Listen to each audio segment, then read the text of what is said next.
first turn. Before we actually start the first step of the first turn, I'm going to look at the hand that I dealt myself. The 6 cards here for my player. There are 5 Watchers, each worth 1 recruitment point. That's a lot of recruitment points. And then I have Initiative Soldiers worth 1 attack point. And that's all I have to start with. So, here we go. Step 1 is pull the top card off of this deck and see what it is. It is a demon villain, Skaknar. He has an ambush ability. Now, the first thing that's going to happen is we're going to place him here in the Hellmouth on the far right side.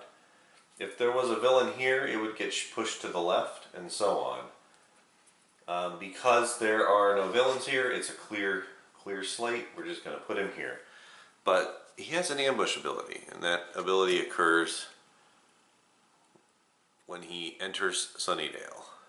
So his ambush is, if it is dark, advance the dark. If it is light, set the dark to 1. Well, it's dark, so we're going to have to advance the dark. So we go from 1 to 2. And then we place him here. The ambush ability occurs only the one time when they enter Sunnydale, and then the ambush does not take place again.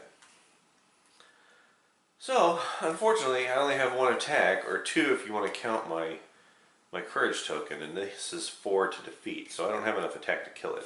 But I have quite a bit of recruitment points, and actually I have 6 if you count this. There is a card here that's worth 6, which might be a good card to grab this early in the game, which means I'm going to spend my courage token, and we're going to buy it, and it's called My Will Be Done, and it's a Willow card. And it has the Scooby symbol in the corner, and then that class symbol in the corner, which I can't recall what that class symbol actually is. But there's the ability. Gain a card from the library that costs 4 or less and put it in your hand. If it's not one of these types of cards, if it doesn't have that class, then you advance the dark twice. When you recruit a card, you gain it, and by gaining it, you place it into your discard pile. So it goes straight into the discard pile. Then you immediately replace that hero card. So you have another Willow card in its place. And this is an example of a card that card can actually be used to play, because it's worth 4 or less, and it has that symbol, which means the dark wouldn't advance. Now, I've played all my cards, so we're done with my turn. I'm going to discard everything and draw up to 6. And of course I only have 6 left because my draw deck was 12 cards, right? And that's the end of my turn. Now we move on to our second player.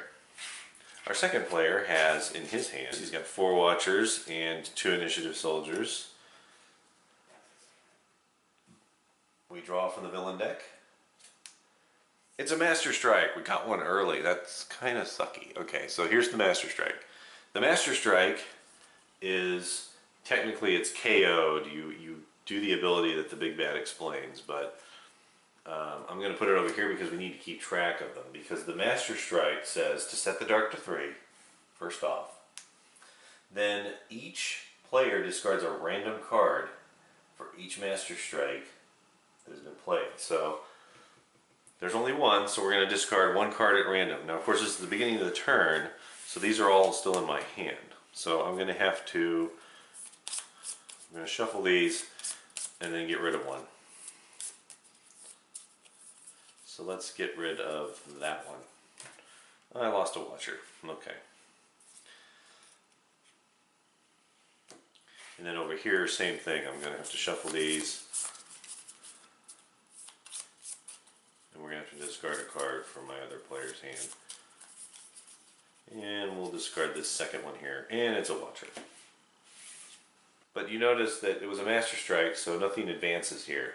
The only things that advance the Sunnydale villains are actual villains that are in the deck. So you have, in addition to the villains you have in the deck, you have Scheme Twist, the Master Strike, which we just saw, and Bystanders. I lost a watcher. I only have 3 now, and I have 2 initiative plus my courage token. That's not enough to kill him, so he's still alive and kicking. I'm not gonna be able to get rid of him just yet. There are several interesting cards I could purchase. Old Broody Pants Angel, he is cheap for one thing. For another thing, he's really nice because he's got 2 attack and you also get to advance the light when you play him. So I'm going to take Old Broody Pants. He's going to go in the discard pile. That leaves me with 1 or 2 if you count that. Let's go ahead and replace this card. Oh, and it's Giles in his goofy wizard hat. And that's all I'm going to be able to do on this turn. So all these cards are discarded. And I draw up to 6 cards. And that's my hand. Now we go back to here, and now we're just going to keep going. So that was turns 1 and 2. Now we're going to do turn 3. We need to draw from the villain deck, and it's Hellhounds. Alright, so the first thing we do is we advance this. The Hellhounds have an ambush effect, which is to advance the dark on ambush. This is not good, because we're going to advance the dark, and that puts us here. So we're going to trigger the Big Bad's dark ability and then move to dark 1. So the first thing we need to do, and the order is important, first we trigger the Big Bad's dark ability. And let's be reminded of what the dark ability is. His dark ability is to play a villain from the villain deck. So all we do is we drag another card, and it's sweet. He has an ambush, so first we're going to slide these guys down. His ambush is that each player chooses a card and passes it to the left. This one's not so bad. Sweet's just having a little fun here. He's a singing, dancing demon. He's just enjoying things. So this is just kind of a nice little opportunity to switch up some things. So I've got 3 initiative soldiers and 2 watchers. I think what I'm going to do, since it's early, is we're just going to swap watcher cards. So boom, boom. There you go. And I'll show you why I did that. Because you'd think that since I could have potentially gotten 4 attack out of that deal, I could kill him. But there's a reason for what I'm doing, and you're about to see what that reason is. So now this hand goes back over here. I've got 3 attack, I've got 2 watchers, right? Now the 2 watchers I can't buy anything with. Oh, and the last thing we need to do over here is move to dark 1. So now it's back up here. Now here's where it gets important.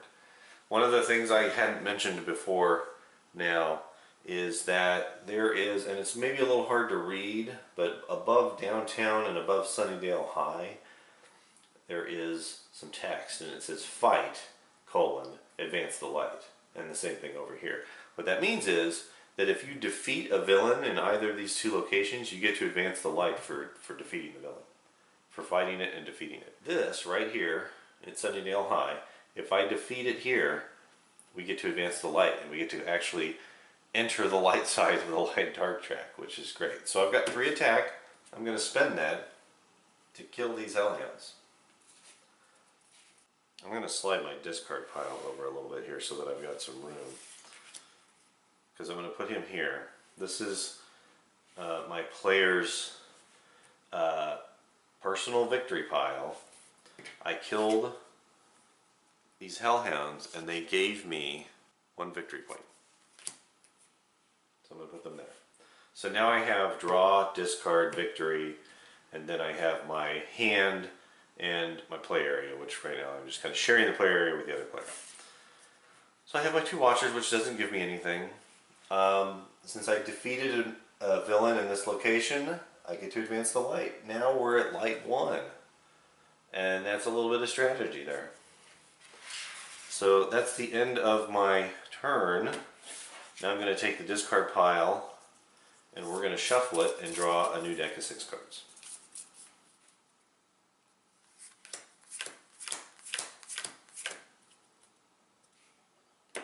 I'm going to put that down here.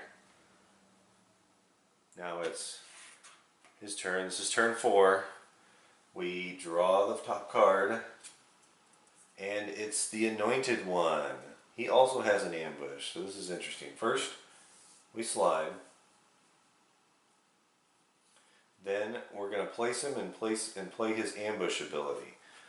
And his ambush ability, as you can see, is to advance the dark. Below that, there is a fight and escape.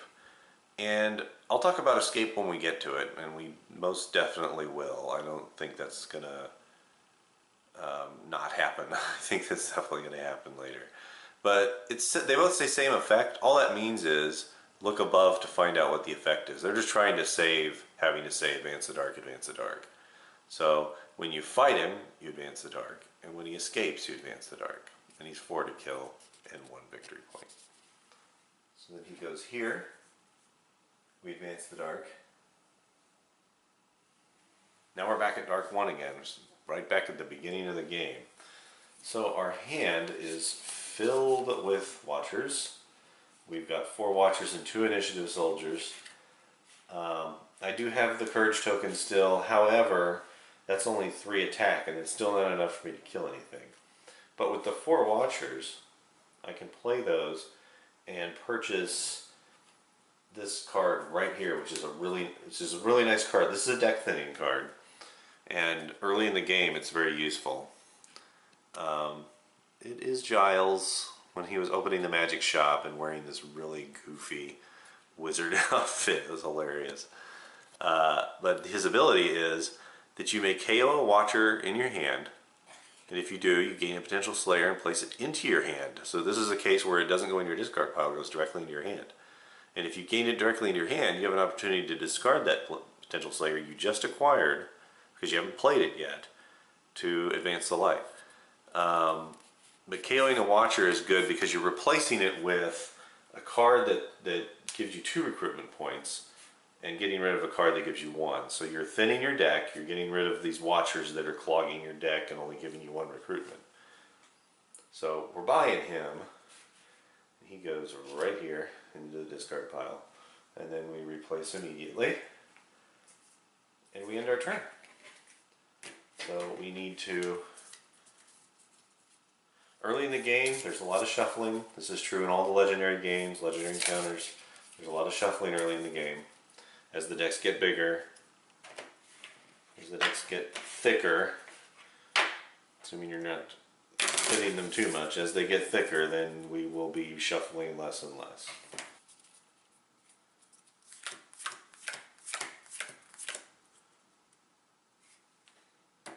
So now we're back over here. This is turn 5.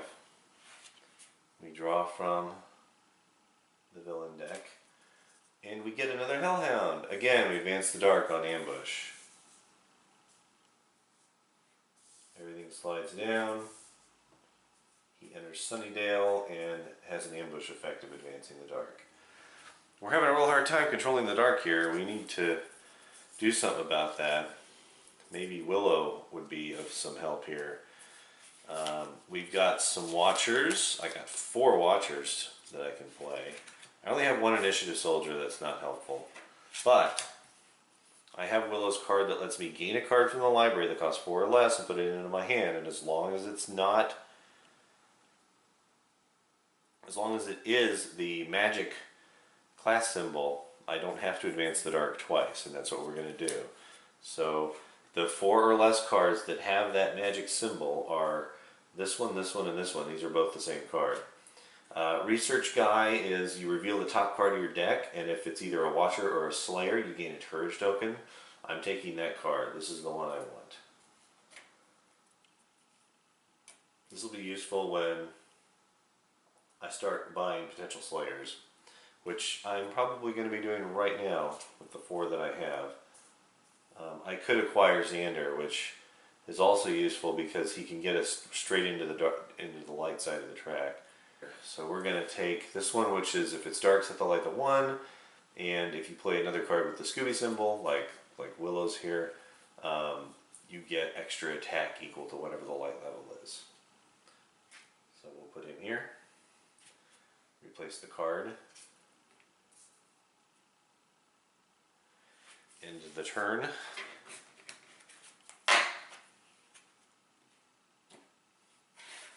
Draw a new hand of 6.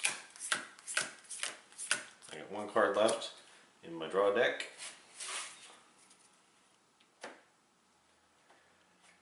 Turn 6. What do we got here? It's a scheme twist. Alright, so scheme twist. The scheme twist is explained on the scheme card, in this case for the epic struggle. The scheme twist says that if it is dark, you set the scheme twist next to the dark and set the light to 1. But if it is light, set the scheme twist next to the light and set the dark to 3.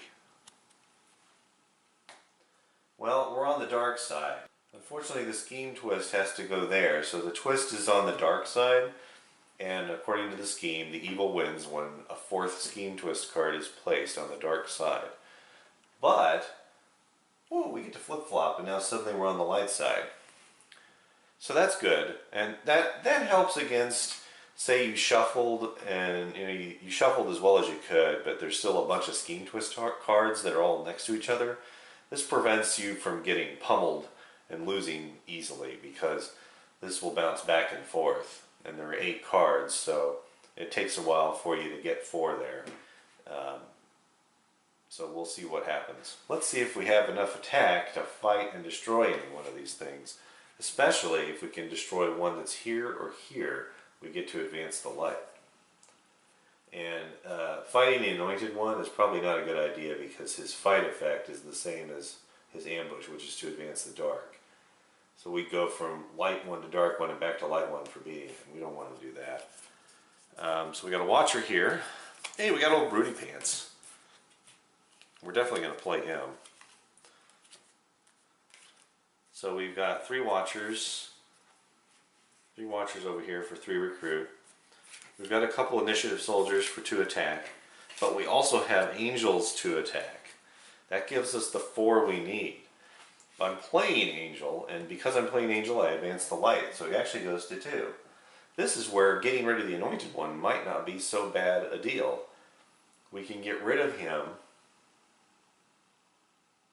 and by getting rid of him, the first thing that will happen is it'll advance the dark. So it'll go to light 1. Then when he's gone, we advance the light back to 2. So that's what we're going to do. We're going to spend this 4 attack to defeat the Anointed One. This goes into the personal victory pile of this player, who finally gets something in his personal victory pile. And the Anointed One's worth 1 victory point. So we get to advance the light. Now, we lost. We had to advance the dark because we fought him, and now we're advancing the light because we beat him. And we have 3 Watchers. Might be a good idea to spend the 3 to acquire one of those. The Willow cards that are spread out here, they let you draw a card, and then you have to discard a card or advance the dark. So this is a situation where you got to discard a card from your hand, otherwise the dark has to advance. And then if you played another card with magic, you get 1 extra recruit, so it's 2 instead of 1. Not the greatest card, and these are cards I tend to KO when the time comes, and now I'll talk about that when we have a villain escape. I say let's grab that Potential Slayer. We haven't done it yet. It's a good idea. So the Potential Slayer goes in the discard pile right here. And we're done. The rest of the cards get discarded. We draw up to 6.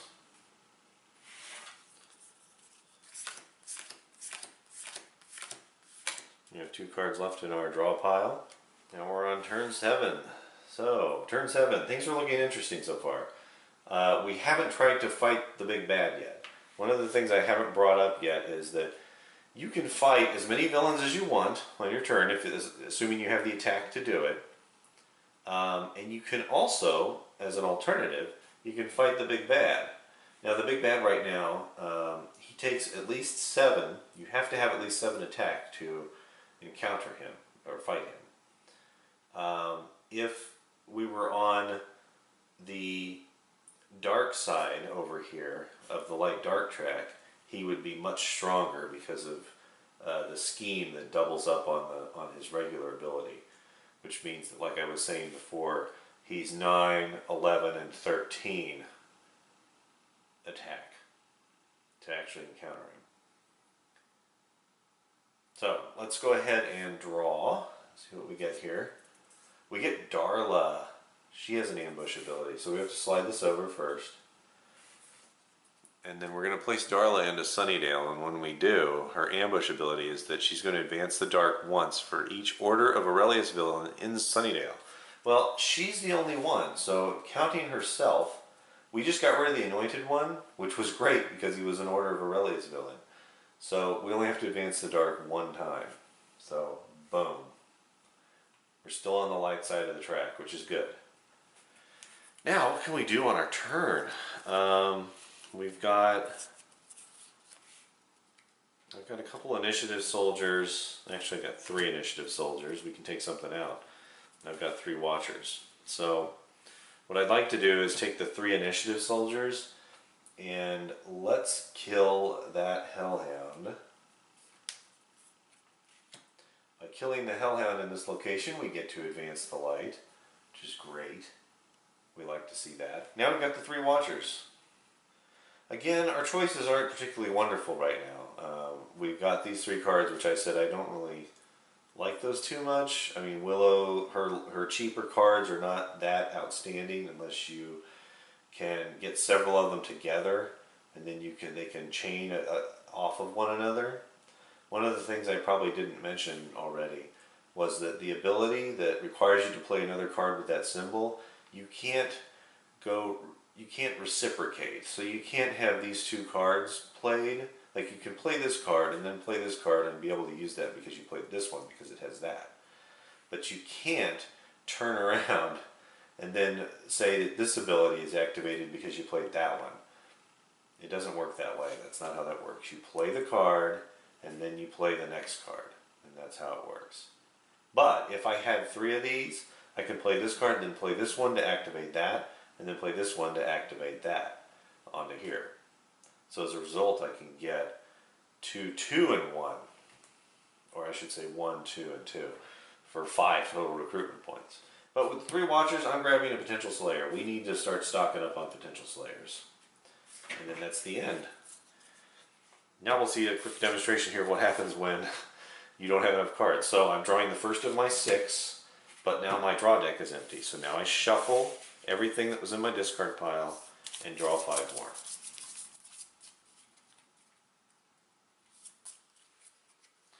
Two, 3, 4, 5, 6.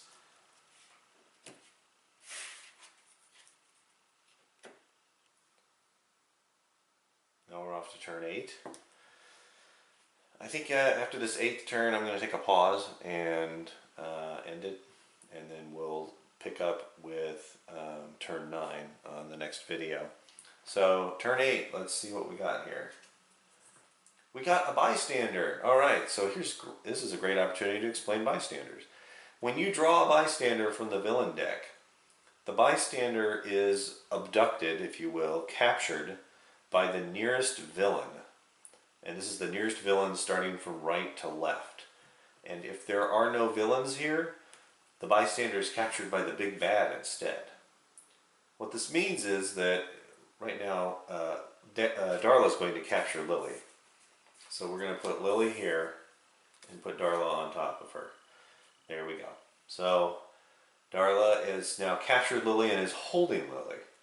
We have an opportunity now to rescue Lily as a bystander. If we kill Darla, whoever kills Darla gets Darla's card for victory points, but also acquires Lily. And as a result of acquiring Lily, you also get victory points, plus there's an ability on the card.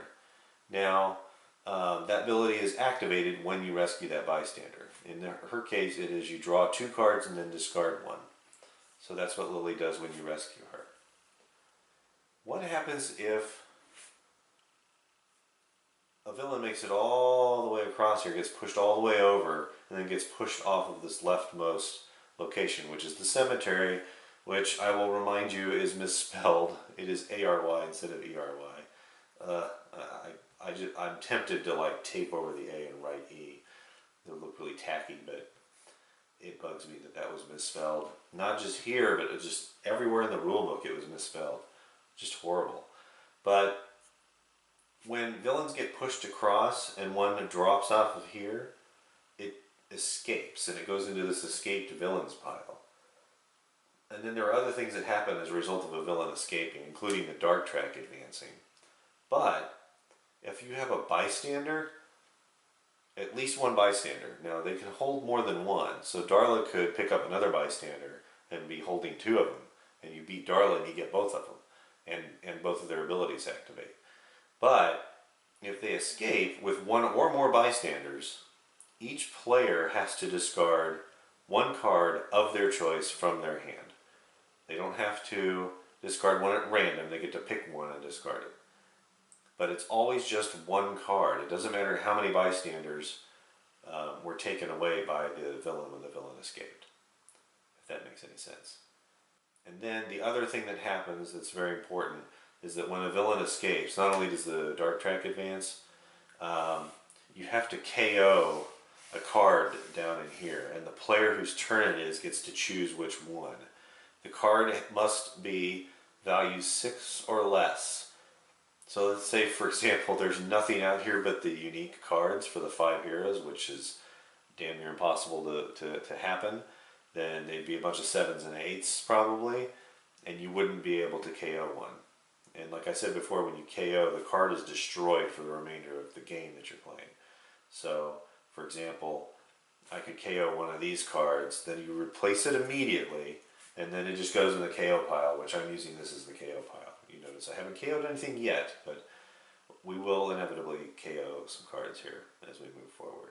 So that's how bystanders work, and also how that ties into how escaped villains work. So now let's go ahead with finishing our 8th turn. I still have this courage token over here. Haven't used it. I've got 5 watchers. That's pretty awesome. 5 watchers and an initiative soldier. Now, obviously, I can't do anything with the initiative soldier. Even with that, that only gives me 2 attack. I could use this for recruitment and give me 6, but as you can see, there's not a whole lot of wonderful stuff here to get. But this, I believe, is a really nice card. This is the Binding Field card. This is Giles' uncommon card, not his rare. You reveal the top 3 cards of your deck, draw all Watchers and Potential Slayers that are revealed this way, and then the rest go back on your deck. Whenever you reveal, all you got to do is just show the card and put it back. Whether it's in your hand, if it's in your draw deck, you put it right back where you found it in the draw deck. And also keep them in the same order when you reveal them here. If you don't find any Watchers or Potential Slayers, then you put the 3 cards back in the order they were when you drew them. Then it has this little icon for, I keep wanting to say that's tech, but it's not. Just for that class. If you play a card with that class before this one, then you get +1 for each gray hero you have played this turn. Gray heroes are, for example, all the Watchers, all the initiative soldiers, and all the potential slayers. That's a lot of great cards that you have in your hand for a while anyway, especially with the Watchers and the initiative soldiers before you maybe start thinning them out. But those are all the gray cards. That's a lot of gray cards. In the case of this one here, where I've got 6 cards, and let's say I've got 5 and I've got this one, well then Giles can cause 5 damage. But that assumes that he's played another card, or that this player has played another card with that symbol. The problem is that symbol is not very common here. I think Giles has several other cards that have this symbol, but only Giles. I don't think anybody else does. So it makes this Binding Field not particularly exciting. What I think I want to do instead is spend my 5 to get 2 cards. So I want to spend 2 to get Prophecy Girl, which is the one that lets me activate dark abilities and cards that I play on the turn while it is light. For example, it's light right now. So we're going to buy that for 2. Now, we replace this card and it becomes available to purchase. Oh, and it's Death is Your Gift. I like this card. This is one of her ones that, her dark ability, if it's dark, then she gets to use this, which is +1 for each villain in Sunnydale. This is a very, very powerful card for only 5 recruitment points. Definitely worth having, because we'll likely be in the dark area again, and when we are, this becomes a very powerful card. Right now there are 3 villains in Sunnydale, so this becomes 5 attack. Now if this is full, she gets 7 attack, which is amazing. You add some initiative soldiers, some other attack cards, and suddenly you can go after the master, assuming you're on the dark side of the light dark track. So this is a really awesome card, but I can't get it right now. I spent 2 of my 5. I'm going to spend the other 3 on a potential Slayer. And now I'm going to end my turn.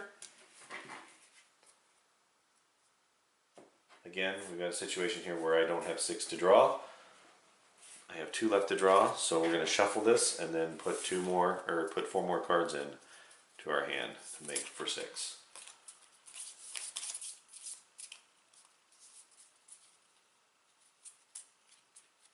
Three, 4, 5, 6. There's my hand.